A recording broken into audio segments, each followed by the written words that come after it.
Magandang hapon po muli sa inyong lahat mga kaibigan, sa lahat ng mga taga-Pilipinas. Isa pong magandang hapon sa inyong lahat at sa ating mga kaibigan na nasa iba't ibang panig ng mundo. Isa pong magandang araw, magandang umaga, tanghali, gabi sa inyong lahat mga kaibigan. Nagpapasalamat po ako sa Panginoon dahil ang Diyos po ay napakabuti. Binigyan niya po tayo ng maagang oras. At nawa po ay manatili yung katahimikan sa oras na ito. Kaya mga kaibigan, patuloy po tayong magpasalamat sa ating Diyos sa kanyang gabay, patnubay, sa kanyang kahabagan, sa pagpapatuloy po nating pagbabasa ng kanyang salita. Kaya sa oras po ito ay muli ko na naman po kayong inaanyayahan na ako po ay samahan ninyo sa pagbabasa ng salita ng Diyos. Ako po ay nagagalak dahil nasa Ezekiel na po tayo. Ilang aklat na lang po ang ating dadaanan ay magsisimula na po tayo sa New Testament. At na-excite po ako dahil pang 150 days na po natin ngayon sa pagbabasa ng salita ng Diyos. Kaya mga kaibigan, sa lahat po ng mga hindi po nakaantabay mula po sa simula ay hanapin nyo na lang po dito ang simula. Noong January po ako nagsimula sa pagbabasa ng salita ng Diyos. Kung wala na po kayong panahon na magbasa, nawa ay may panahon kayo sa pakikinig na lang. So, yun. Simulan na po natin ang pang 150 days po natin na Bible reading. At dito na po tayo sa Ezekiel chapter 31. Yan mga kaibigan, Ezekiel chapter 31, ang title po nito, Itinulad ang Ehipto sa Cedro. Noong unang araw ng ikatatlong buwan ng ikalabing-isang taon ng pagkatapon sa amin, sinabi sa akin ni Yahweh, tao, sabihin mo sa hari ng Ehipto at sa kanyang mga tauhan, ano ba ang nakatulad mo sa iyong kapangyarihan. Si Ezekiel po ang nagsasalita dito mga kaibigan. Siya po ang naglalahad ng kanilang mga karanasan dahil si Ezekiel po ay isang propeta at siya po ang kinakausap ng ating Panginoon. Verse 3. Ang katulad mo ay sidro sa Libano, malalabay ang sanga, malago ang dahon, ang taas mo'y walang katulad, ang dulo ng iyong sanga ay abot sa ulap. Sagana ka ng dilig, may agos pa sa ilalim ng lupang kinatatayuan mo, ganoon din sa bawat punong kahoy sa gubat. Kaya ito ay tumaas ng higit sa lahat, ang mga sangay malabay at mayabong ang dahon pagkat sagana nga sa tubig, at doon mga iboy gumagawa ng pugad sa lilim nito, nagluluwal ng anak ang mga hayop, at ang mga bansa ay sumisilong sa kanya. Anong inam pagmasdan ang maganda niyang kaanyuan? Marami ang sanga, mahahaba, malalabay, mga ugat nito ay abot sa tubig na walang patlang. Di ito mahihigtan kahit ng sedro sa hardin ng Diyos. Ni maipaparis sa alinmang punong kahoy sa hardin ng Diyos. Ito'y aking pinaganda. Pinayabong ko ang mga sanga, kaya na naghili sa kanya ang mga punong kahoy sa hardin ng Diyos sa Eden. Dahil dito sinasabi ko ni Yahweh kung ano ang mangyayari sa punong kahoy na itong tumaas hanggang sa nakikipaghalikan sa mga ulap, ngunit habang tumataas nagiging palalo siya. Kaya naman ipasasakop ko siya sa isang makapangyarihang bansa upang maranasan niya ang pahirap na marapat sa kanya. Ibubuwal siya ng mararahas na bansa sa kaiiwan. Mga sanga nito ay baling babagsak sa mga bundok, sa kapatagan at tubigan. Mag-aalisan ang mga taong sumisilong sa kanya.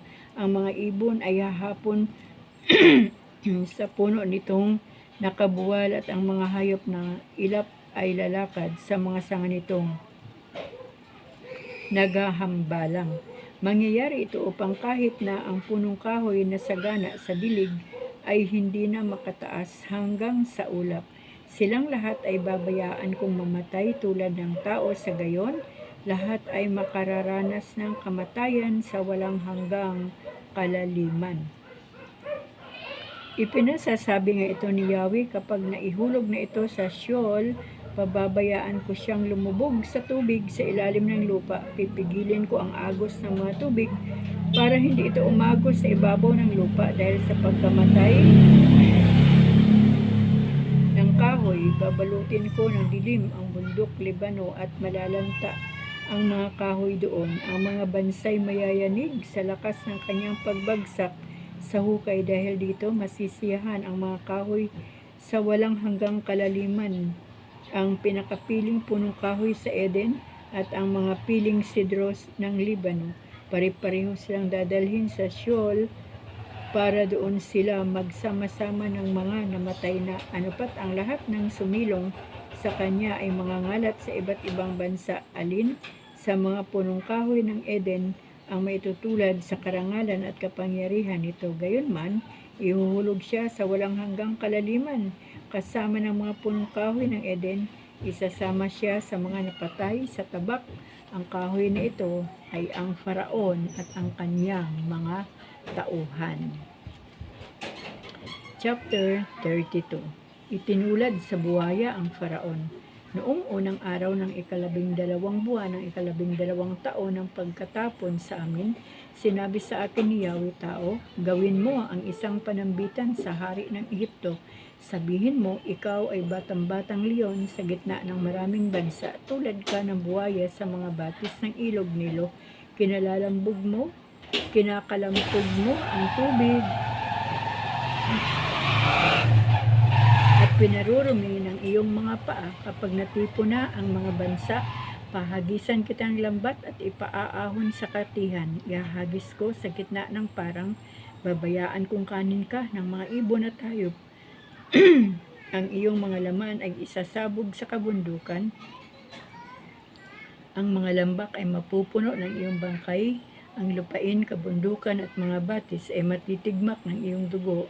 Sa pagpapaalis ko sa iyo, tatakpan ko ang kalangitan, tatakpan ko ng makapal na ulap ang mga bituin, gayon din ang araw at ang buwan. Ang lahat ng tanglaw sa kalangitan ay pawang matatakpan, sa lupain maghahari ang pusikit na kadiliman. Maraming bansa ang magugulo pag maipamalita kung ikaw ay winasak ng mga bansang hindi kilala. Maraming tao ang mamamangha sa nangyari sa iyo. Manginginig ang mga hari kapag iwinasiwas ko sa harapan nila ang aking tabak. Ang lahat ay manginginig sa takot kapag nakita nilang ikaw ay aking ibinagsak. Ipinasasabi ni Yahweh sa hari ng Ehipto, lulusobin ka ng hari ng Babylonia. Ang mga mamamayan mo ay ipapapatay ko sa mga kawal ng malulupit na bansa. Lilipulin nila ang iyong mamamayan at sisirain ang mga bagay na ipinagmamalaki mo. Papatayin ko ang lahat ng hayop mo sa baybay tubig para wala nang kumalambog dito. Sa gayon ay lilinaw ang mga tubig nito at aagos na ito ng payapa. Kapag ikaw ay ganap ko ng nawasak at napatay ko na ang lahat ng iyong mamamayan, makikilala mong ako si Yahweh.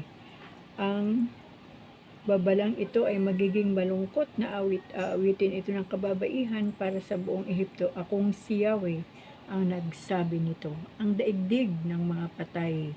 Noong 15 araw ng unang buwan ng 12 taon ng pagkatapon sa amin, sinabi sa akin ni Yahweh, tao, tangisan mo ang mga mamamayan ng Ehipto kasama ng mga bansang makapangyarihan. Ihagis mo sila sa walang hanggang kalaliman upang masama sa mga naroon. Sabihin mo sa kanila, hindi kayo nakahihigit sa iba. Ihuhulog din kayo sa walang hanggang kalaliman kasama ng mga makasalanan. Mamamatay ang mga Ehipsyo tulad ng mga namatay sa digmaan. Handa na ang tabak na papatay sa kanila. Sila ay buong galak na tatanggapin ng mga bayaning Ehipsyo, at lahat ng namatay sa panib ng Ehipto, sasabihin nila, narito na ang mga makasalanang kawal na papatay sa labanan, mamamahinga na rin tulad natin. Naroon ang Assyria na papaligiran ng mga libingan ng kanyang mga tauhan na pawang namatay sa tabak. Ang puntod niya ay naroon sa kaloob-looban ng walang hanggang kalaliman na paliligiran ng kanyang mga kawal na napatay sa labanan. Naghasik sila ng takot sa daigdig noong sila ay nabubuhay pa. Naroon ang Elam na napaliligiran ng kanyang mga kasamahan na pawang namatay sa tabak. Dati kinatatakutan sila sa daigdig, ngunit ngayon sila'y nasa kahiya-hiyang kalagayan sa walang hanggang kalaliman kasama ng mga nauna na roon. Siya'y kasama ng mga napatay sa digmaan na paligiran ng puntod ng kanyang mga tauhan. Naghasik sila ng takot sa ibabaw ng daigdig. At ngayon inilagay sila sa kahiya-hiyang kalagayan sa walang hanggang kalaliman kasama ng iba pang napatay sa tabak. Naroon ang Misik at Tubal na napaliligiran ng kanilang mga tauhan na pawang napatay ng tabak pagkat nagpunla sila ng takot sa ibabaw ng daigdig. Hindi sila pinarangalan tulad ng mga bayaning nauna sa kanila. Ang mga bayaning iyon ay inilibing na suot ang kanilang kagayakang pandigma at nasa ulunan ang tabak. Sila ay kinatakutan noong nabubuhay, gayon mamamatay ang mga Ehipsyo kasama ng mga hintil at napatay sa digmaan. Naroon ang Edom, ang mga hari nito at mga pinuno sa kabila ng kanilang tinaglay na kapangyarihan. Naroon sila ngayon sa walang hanggang kalaliman. Kasama ng mga hintil na napatay sa digmaan, naroon ang mga pinunong tagahilaga at tagahilaga at lahat ng taga-Sidon. Inilagay rin sila sa kahiyan dahil sa takot na inihasik nila bunga ng kanilang kapangyarihan. Kasama sila sa walang hanggang kalaliman ng mga hintil na napatay sa digmaan. Kapag nakita sila ng Faraon, makadarama siya ng kasiyahan pagkat siya man at ang kanyang buong hukbo ay pinatay sa tabak. Hinayaan ko ang hari ng Ehipto na magpunla ng sindak sa mga buhay, ngunit mamamatay din ang lahat niyang kawal at masasama sa mga hintil na napatay sa digmaan. Ang makapangyarihang si Yahweh ang nagsabi nito. Chapter 33. Ang tungkulin ng bantay. Sinabi sa akin ni Yahweh, tao, ito ang sabihin mo sa iyong mga kababayan. Kapag ipinasasalakay ko ang isang bayan, siya ay pipili ng isang bantay. Kapag natanawan nito ang sasalakay sa kanila, hihipan niya ang trompeta bilang babala sa mga tao. Sino mang makarinig sa babala, ngunit magbalang bahala at pagkatapos mapatay sa tabak, walang dapat managot sa kanyang pagkamatay. Kasalanan na niya kung mamatay siya pagkat hindi niya pinansin ang babala. Maliligtas sana siya kung siya ay nakinig, ngunit kung hindi ihinipan ng bantay ang trompeta pagkakita niya sa mga sasalaki at may napatay sa kanyang kababayan, ito ay pananagutan niya. Ikaw tao, ang ginagawa kong bantay ng Israel, anumang marinig mo sa akin, isabihin mo sa kanila bilang babala. Kapag sinabi ko sa taong mga masama na siya'y mamamatay at di mo ito ipinaabot sa kanya upang makapagbagong buhay, mamamatay nga siya sa kanyang kasamaan, ngunit pananagutan mo ang kanyang kamatayan. Ngunit kapag binabalaan mo ang masama, gayon may hindi rin nagbagong buhay, mamamatay siyang makasalanan, ngunit wala kang dapat panagutan. Tungkulin ng bawat isa. Sinabi sa akin ni Yahweh, tao, sabihin mo sa mga Israelita ang iniulit-ulit nilang sila'y nagumuna sa kasamaan kaya hindi na sila mabubuhay. Sabihin mong, ipinasasabi ko na akong si Yahweh ang buhay na Diyos ay hindi natutuwa na ang sino may mamamatay sa kanyang kasamaan. Ibig kong sabihin magbagong buhay. Sabihin mo nga magbagong buhay sila pagkat di sila dapat mamatay sa kanilang kasamaan, tao.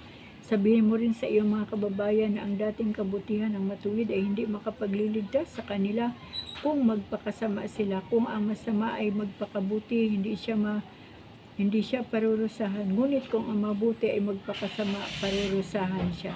Sinabi ko nga na ang matuwid ay mabubuhay, ngunit kapag nang hawak siya sa kanyang kabutihan at nagpakasama, mawawala ng kabuluhan ang kanyang kabutihan. Mamamatay siya sa kasamaang kanyang ginawa tungkol sa masama. Sinabi kong siya ay mamamatay, gayunman kapag pinalikdan niya ang kasamaan at magbagong buhay siya, tumupad sa kanyang pangako, isinauli ang kanyang mga ninakaw, sumunod sa mga tuntunin ng buhay, at hindi na gumawa ng anumang kasamaan, siya ay mabubuhay. Hindi na aalalahanin ang dati niyang kasamaan at dahil sa kanyang pagpapakabuti, mabubuhay siya, tao. Sinasabi ng iyong mga kababayan na hindi makatarungan ang ginagawa ko, gayong ang pamumuhay nila ang hindi tama. Mamamatay ang matuwid na magpakasama, ngunit ang masamang magbabagong buhay at gumawa ng mabuti ay mabubuhay. Gayong may Sinasabi ninyong hindi matuwid ang aking ginagawa, mga Israelita. Kahatulan ko kayo ayon sa inyong mga gawa. Ang pagbagsak ng Jerusalem ng ikalimang araw ng ikasampung buwan ng 12 taon ng aming pagkatapon, isang takas mula sa Jerusalem ang nagsabi sa akin, wasak na ang Jerusalem. Umaga nang dumating sa akin ang balita, noong gabi bago ito dumating, nadama ko ang kamay ni Yahweh.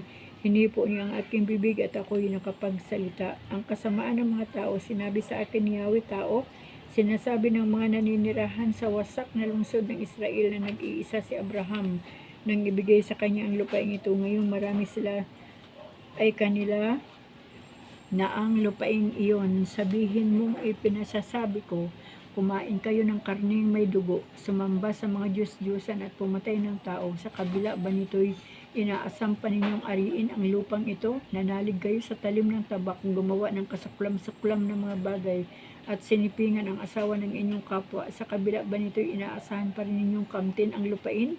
Sabihin mong pinasasabi ko ng makapangyarihang si Yahweh, ang Diyos na buhay na papatayin sa tabak ang lahat ng naninirahan sa wasak na lungsod. Ipalalapa naman sa mga hayop ang nasa kaparangan at papatayin sa salot ang mga nasa tanggulan at mga taguan. Sisirain ko ang buong lupain at aalisin ang kapangyarihang ipinagmamalaki nila. Ang matataas na lugar ng Israel ay gagawin kong dakong mapanglaw, anupat ni walang magnanais dumaan doon. Kung mawawasak ko na ang buong lupain dahil sa kasuklam-suklam nilang gawain, makikilala nilang ako si Yahweh. Ang bunga ng pahayag ng propeta. Sinabi sa akin ni Yahweh, tao, magsama-sama ang iyong mga kababayan at pinag-uusapan ka sa mga baybay pader at mga pintuan. Sinasabi nila sa isa't isa, halikayo at tingnan natin kung ano ang ipinasasabi ni Yahweh. Sama-sama nga silang pupunta sa iyo upang pakinggan ka, ngunit hindi naman nila isasagawa ang kanilang maririnig. Pupurihin nila ang iyong sinasabi, ngunit kasakiman din ang maghahari sa kanila. Ang makakatulad mo para sa kanila ay isang mahusay na mga aawit at batikang manunugtog. Makinig sila sa iyo, ngunit di naman isasagawa ang kanilang maririnig. Kapag nangyari na ang sinasabi mo, pagkatiyak namang mangyayari, maalala nilang may propeta ang nagpauna ito sa kanila. Chapter 34. Sinabi sa akin ni Yahweh, tao, magpahayag ka laban sa mga pinuno ng Israel. Sabihin mong ipinasasabi ko, nakatakda na ang parusa sa inyo, mga pinuno ng Israel. Sarili ninyo ang inyong iniintindi at hindi ang mga tupa. Iniinom ninyo ang gatas, nagdaramit kayo ng lana at nagpapatay ng mga pinatabang hayop, ngunit hindi ninyo pinakakain ang mga tupa. Bakit hindi niyo pinalalakas ang mahihina, ni ginagamot ang mga may sakit at hinihilot ang mga pilay? Bakit hindi ninyo hinahanap ang nawawala, ni ibinabalik ang nalalayo? Sa halip ay ginagamitan ninyo sila ng kamay na bakal, sila'y nangangalat at nilalapa ng mababangis na hayop pagkat walang pastol. Ang mga tupa ko'y nagkalat sa mga bundok, burol at sa lahat ng panig ng daigdig, ngunit walang ibig humanap sa kanila. Dahil dito, mga pinuno, dinggin ninyo ang aking sinasabi, ako ang Diyos na buhay. Ang mga tupa ko'y pinipinsala at nilalapa ng mga babangis na hayop pagkat walang mga laga. Hindi hinahanap ng mga pastol ang aking mga tupa. Sa halip na alagaan nila ang mga ito, ang sarili nila ang binubusog. Kaya nga, makinig kayo mga pastol, pakinggan ninyo itong aking sinasabi laban ako sa inyo. Pananagutan ninyo ang nangyayari sa aking mga tupa. Hindi ko na kayo gagawing pastol upang hindi na ninyo mabusog ang inyong sarili. Ilalayo ko sa inyo ang aking mga tupa at hindi na ninyo mapapakinabangan ang mga ito, ang mabuting pastol. Ito ang pinasasabi ni Yahweh, ako mismo ang maghahanap ng mag-aalaga sa aking mga tupa, kung paano hinahanap ng pastol ang tupa niyang nawawala. Gayon ko hahanapin ang aking tupa, kukunin ko sila saan man sila itinapon noong panahon ng kanilang kasamaan. Titipunin ko sila mula sa iba't ibang dako upang ibalik sa sarili nilang bayan.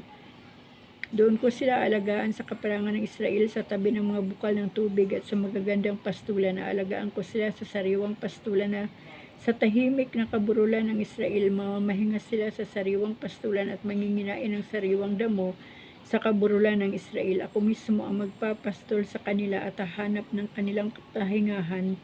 Hahanapin ko ang nawawala, ibabalik ang nalalayo, hihilutin ang napilay. palalakasin ang mahina at babantayan ang malulusog at malalakas. Ibibigay ko sa kanila ang kailangan nilang pagkain sa inyo. Aking kawan, ito ang sinasabi ko sa inyong Diyos na si Yahweh. Ako ang magiging hukom ninyo, pagbubukod-bukrin ko, ang mabubuti at masasama, ang mga tupa at ang mga kambing. Hindi kayo nagkakasya sa panginginain, sinisira ninyo ang di ninyo maubos. Bakit hindi na lang kayo uminom hanggang ibig ninyo?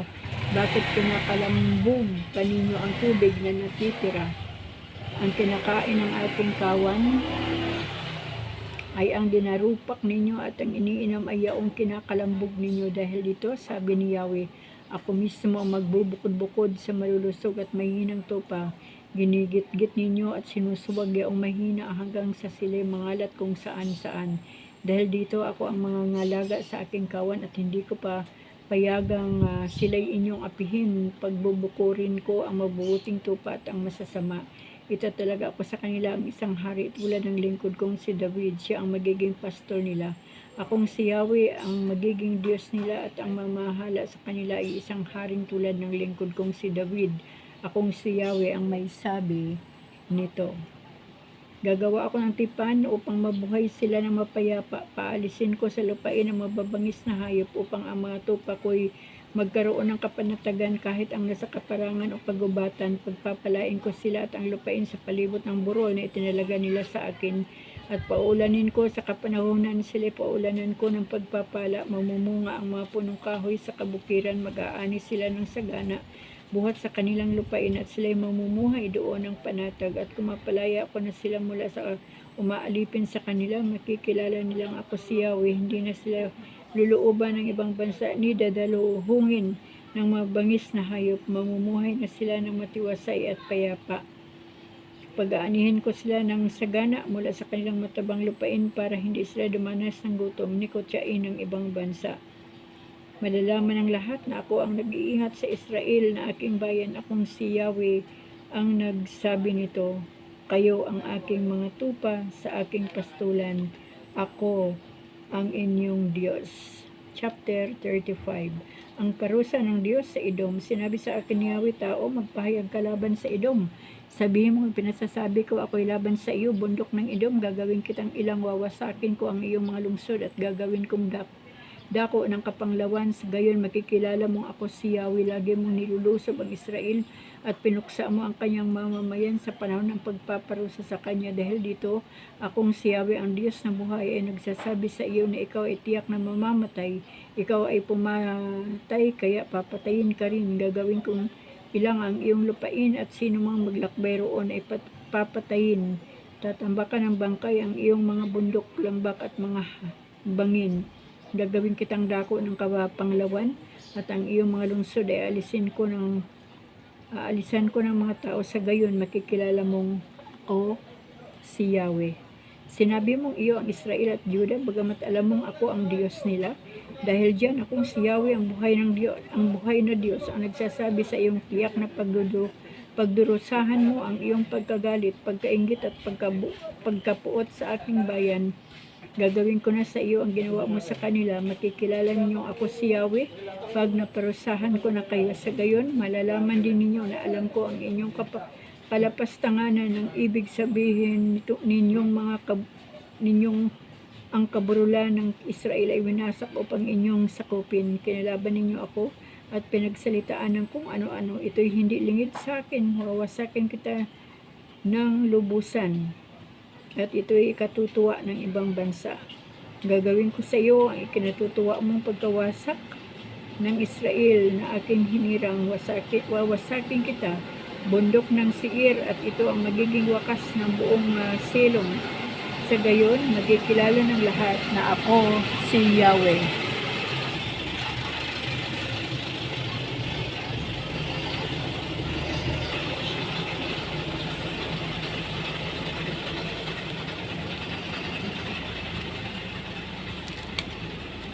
Chapter 36. Pagpapalain ang Israel.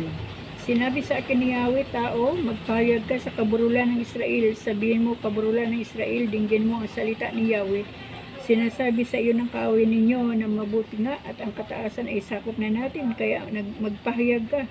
Sabihin mo ito ang pinasasabi ko, sinahop ng mga bansa ang kabululan ng Israel at lubusan itong winasak. Dahil dito, pinagtawanan siya ng lahat. Kaya ito ngayon ang sinasabi ko tungkol sa mga bundok, burol, bangin, kapatagan at mga lungsod na wasak na naging biktima at katatawanan ng mga bansa sa paligid. Ipinasasabi nga ni Yahweh sa pag-iinit ng loob ko dahil sa panibugho. Maliwanag kong ipinahayag ang aking galit sa mga bansa, lalo na sa Edom, pagkat buong pagyayabang niyang sinakop ang aking bayan, hindi na niya ito iginalang. Bagkos ay sinamsam ang lahat ng maibigan niya, kaya magpapahayag ka tungkol sa Israel. Sabihin mo sa mga bundok, burol, bangin at kapatagan na ako'y nagsasalita sa tindi ng aking galit dahil sa pagkutyang dinanas nila mula sa ibang bansa. Kaya isinusumpa kong daranas din ng pagkutya ang bansa sa iyong paligid. Kayo naman mga bundok ng Israel, payabungin na ninyo ang inyong mga sanga at pamungahin ng sagana para sa bayan kong Israel. Pagkat uuwi na sila rito, nasa panig ninyo ako, bubungkalin ang inyong lupain at tatamnan, pararamihin ko ang inyong mamamayan. Doon kayo titira sa dati ninyong lungsod at higit ko kayong pasasaganain kaysa noon. Sa gayon ay malalaman ninyong ako si Yahweh. Pararamihin ko nga ang mga tao at mga hayop, marami ang magiging anak nila, pupunuin kita ng tao tulad noong una, at higit na maraming mabubuting bagay ang gagawin ko ngayon sa iyo. Sa gayon makikilala mong ako si Yahweh. Ibabalik ko kayo mga Israelita sa dati ninyong bayan, magiging inyo pa iyon at hindi na kayo magugutom. Akong si Yahweh ang nagsasabi. Sinasabi ng mga tao na ikaw ay kumakain ng tao, kaya inaagaw mo ang mga mamamayan ng ibang bansa. Ngunit mula ngayon, hindi mo na gagawin iyon, hindi mo na uubusin ang iyong mamamayan. Akong si Yahweh nagsabi nito. Hindi ka nakukutyain ng ibang bansa at hindi na rin hamakin ng mga tao. Hindi ka mga agaw ng anak ng may anak. Akong si Yahweh nagsabi nito. Ang bagong kalagayan ng Israel. Sinabi pa sa akin ni Yahweh, tao, nang ang Israel ay unang tumira sa kanilang lupain, pinarumi nila ito sa kanilang kasamaan. Kaya ang pamumuhay nila ay kasuklam-suklam sa akin, at dahil sa dugong pinadanak nila sa lupain at dahil sa kanilang mga Diyos-Diyosan, ibinuhos ko sa kanilang aking matinding puot. Itinapon ko sila at ikinalat sa iba't ibang panig ng daigdig. Ginawa ko sa kanila ang nararapat sa kanila. Ngunit sa mga lugar na kinapuntahan nila, binigyang daan nila ang mga tao upang hamakin ang aking pangalan. Sinabi ng mga tao sa kanila, hindi ba sila yung mga mamamayan ni Yahweh? Bakit pinaalis sa kanilang bayan? Nabahala ako dahil sa banal kong pangalan ay pinahamak ng mga Israelita sa mga dakong kinapuntahan nila. Kaya nga, sabi mo sa Israel na ito ang ipinasasabi ko, lahat ng ginagawa ko ay hindi dahil sa inyong mga Israelita, kundi sa banal kong pangalan na inyong inilagay hamak sa mga pader na pinagtapunan ko sa inyo. Ipakikita ko ang kabanalan ng dakila kong pangalan na nalapastangan sa harap ng mga bansa. Makikilala ng lahat na ako si Yahweh kung maipakita ko na sa kanila ang aking kabanalan. Titipunin ko kayo mula sa iba't ibang bansa upang ibalik sa inyong bayan. Wiwisikan ko kayo ng tubig na dalisay upang kayo luminis. Aalisin ko rin ang nagiging mansa ninyo dahil sa inyong mga Diyos-Diyosan. Bibigyan ko kayo ng bagong puso at bagong espiritu. Ang masubayan ninyong puso ay gagawin kong masunurin. Bibigyan ko kayo ng aking espiritu upang makalakad kayo sa ayon sa aking mga tuntunin at masunod ninyong mabuti ang aking mga utos. Ititira ko kayo sa lupaing ibinibigay ko sa inyong mga ninuno ngayon. Kayo ay magiging bayan ko at ako ang inyong Diyos. Lilinisin ko ang lahat ninyong karamihan. Bibigyan ko kayo ng masaganang ani at hindi na kayo daranas ng gutom. Pamumungahin ko mabuti ang inyong mga punong kahoy at pasasaganain ang ani ng inyong bukirin upang hindi na kayo hamakin ng kapwa ninyong bansa dahil sa kagutuman na inyong dinanas. Maalala rin ninyo ang inyong kasamaan at dating kasuklam-suklam na mga gawa. Dahil dito masusuklam kayo sa inyong mga sarili. Dapat ninyong malaman na ginagawa ko ang lahat ng ito, ngunit hindi dapat sa inyo. Dapat kayong mahiya dahil sa inyong kasamaan. Mga Israelita, ipinasasabi pa ni Yahweh, kapag nalinis ko na kayo sa inyong karamihan, muli kong patitirahan ang inyong mga lungsod at muling itatayo ang mga lugar.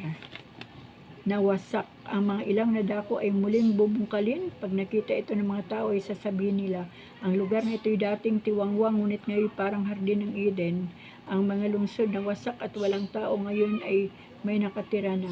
Muling nakatayo at naliligid ng muog. Kung makita nilang muli nang naitayo ang mga guho at puno ng mga pananim, ang dating tigang na lupain, makikilala ng mga bansa sa paligid na ako si Yahweh. Akong si Yahweh ang may sabi nito at ito'y gagawin ko. Ipinasasabi pa ni Yahweh, ito pa ang gagawin ko sa kanila.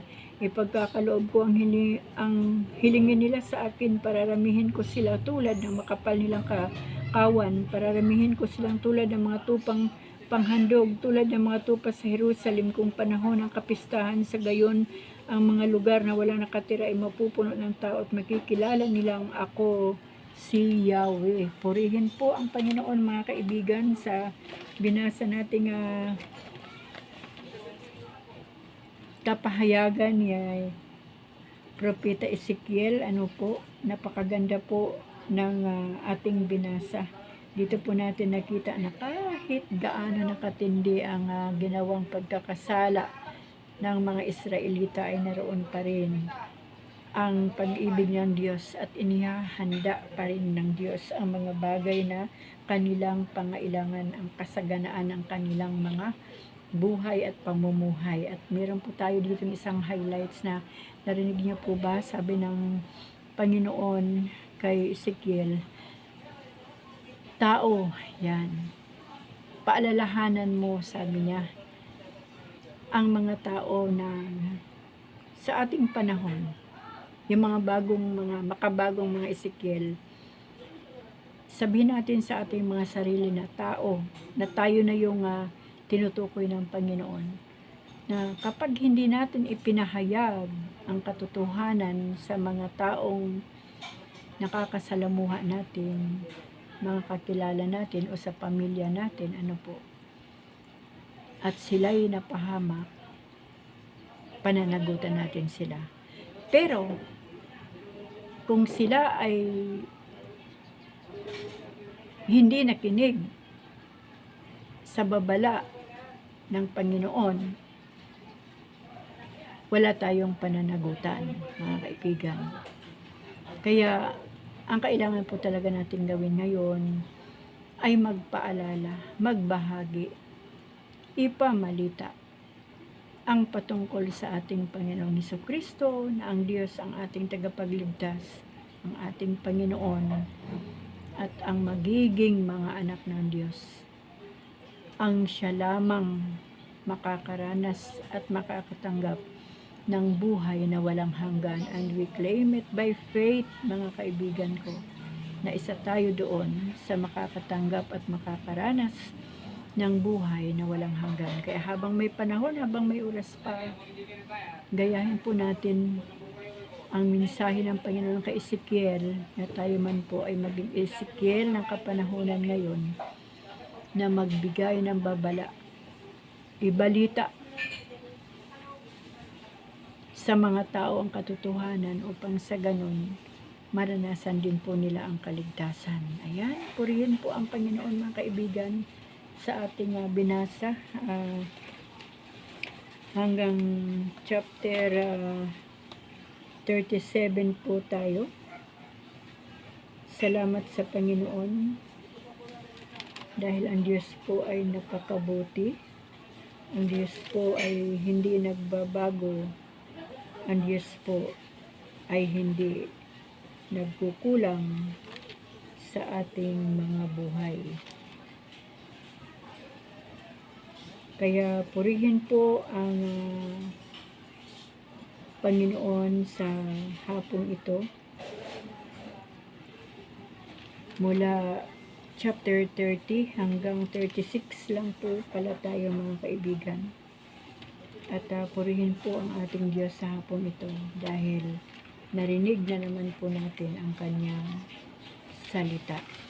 Kaya mga kaibigan, sa inyo din pong lahat na nakikinig at nagtsatsaga na nakikinig, maraming salamat po sa inyong buhay. Patuloy pong pagpalain ng Diyos sa inyong buhay espiritual ito'y magkasanga, lumago, yumabong, mamunga upang yung mga bunga ang ibabahagi niyo po para sa iba. Kaya mga kaibigan, dito po na naman magtatapos o dito na naman natin tatapusin ang ating Bible reading ngayong araw. Ang ating pang 150 days Bible reading. At pinapasalamatan ko po kayong lahat at higit sa lahat, nagpapasalamat po ako sa ating Diyos. Patuloy po tayong pagpalain ng ating Panginoon at ingatan ang ating mga buhay, pero din ang lahat ng ating sambahayan at lahat ng ating mga mahal sa buhay sa pangalan po ng ating Panginoong Hesus. Amen.